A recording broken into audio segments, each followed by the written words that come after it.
हाँ तव्हांखे ॿुधाइणु चाहियां थो त मां न शाइर आहियां न अदीब आहियां। तव्हां जेके हिते वेठा आहियो शाइर ऐं अदीब, तव्हां वॾा महान हस्तियूं आहियो जेके पंहिंजनि दोस्तनि खे यादि कयो था, न त कौन याद रखता है नामों को, लोग चेहरे भी भूल जाते हैं। ये अदड़ा जेके सभिनी खे मां गुल ई चवां थो, इन्हनि शायदि मूंखे ॾिठो बि कोन हुजे, मुंहिंजी इन्हनि इज़त एतिरी कई मथे विहारियो, मां संदनि थोराइतो आहियां।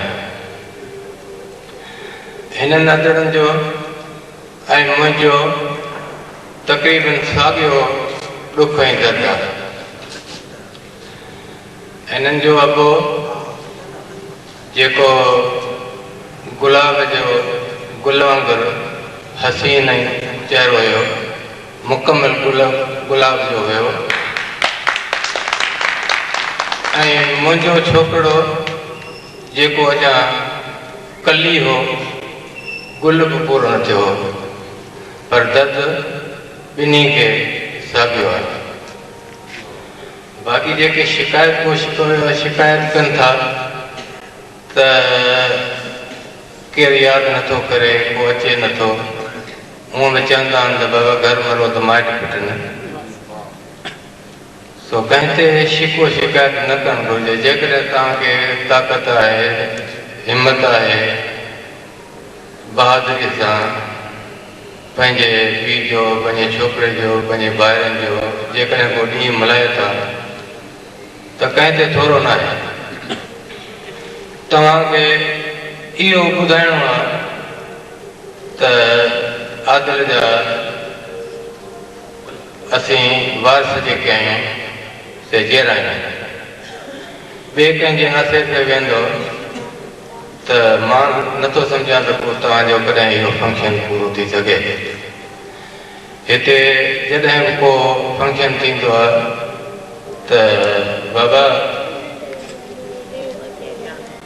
उस्ताद बुखारी जे शाइरनि खां सवाइ उहो फंक्शन मुकमल न थींदो आहे।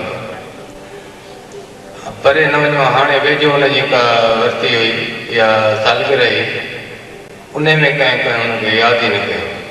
त इहा ज़िंदगी जो हिकिड़ो हिसो आहे। तव्हांजो बाबा असां सां बैडमिंटन रांदि खेॾंदो हो, तमामु सुठो बहादुर ऐं खिलणो मिलणो इंसान हो, माण्हू न इंसान हो, जंहिंमें हुन में वॾे में वॾी इंसानियती प्यार हो, मोहबत हुई। हाणे मुंहिंजो जॾहिं मां तव्हांखे थोरो ॿुधायां, मुंहिंजो जॾहिं छोकिरो वफ़ात कयईं, शहीद थियो, त हिकिड़ो टंडे आदम खां हिकिड़े दोस्त लिखियो त हिकिड़ी हुई पीपल्स पार्टी, हिकिड़ो हो शाहजहां। पोइ कावश में उहो हुनजो छपियो हाइट वर्क में। पोइ मां वरी हुनखे लिखियो दादा हिकिड़ी हुई पीपल्स पार्टी, उहा हुई न हुई उन ते मुंहिंजो कोन्हे, पर शाहजहां जा वारस अञा जहिड़ा आहिनि। ऐं महीनो खन अॻ में मां पंहिंजे छोकिरे जी वरसी मल्हाई, ऐं उहो कंहिं ते थोरो कोन पियो, चाहे हुकूमत या छा उहे जेके आहिनि पंहिंजे हिसाब सां हलंदा। जेॾीमहिल हुनजो कमु पवंदो आहे त पोइ तमामु हेठि किरी पवंदा आहिनि, पर जॾहिं कमु किरी ईंदो आहे त पोइ यादि ई न कंदा आहिनि। मां तव्हांखे ॿुधायां त मुंहिंजे पासे मां लंघंदा आहिनि त मूंखां न पुछंदा आहिनि त बाबा शाहजहां जा पीउ तूं कहिड़े हाल में। सो इहो हिकिड़ो ज़िंदगी जो हिसो आहे। बाबा तव्हां हुतां अचो था, कराची खां अचो था, तव्हां हिते मल्हायो था, तव्हांखे शाबस आहे, जस आहे। ऐं हीअ जेके तव्हांजे बाबा जा दोस्त आहिनि, अहबाब आहिनि, तव्हांजे सॾ ते अचनि था, उन्हनि खे शाबस आहे। त हूअं हूंदो आहे त बाबा मेरे पास से गुजर कर मेरा हाल तक न पूछा, मैं कैसे मान जाऊँ दूर जाके रोए। ये रोअण वारा पिटण वारा ॻाल्हियूं ये अजायूं आहिनि।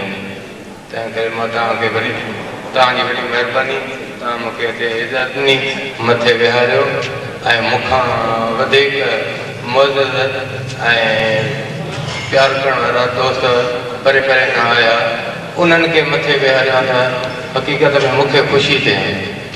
मां हेठि हुजां तव्हां सां गॾु हुजां, पट ते मां वेहण वारो आहियां, छाकाणि त मां रांदीगर थी रहियो आहियां वॉलीबॉल जो। मां पट ते वेहणो आहे, कुर्सियूं वुर्सियूं इन्हनि खां तमामु मथे आहियां। तव्हांजी तमामु दोस्तनि जूं महिरबानी।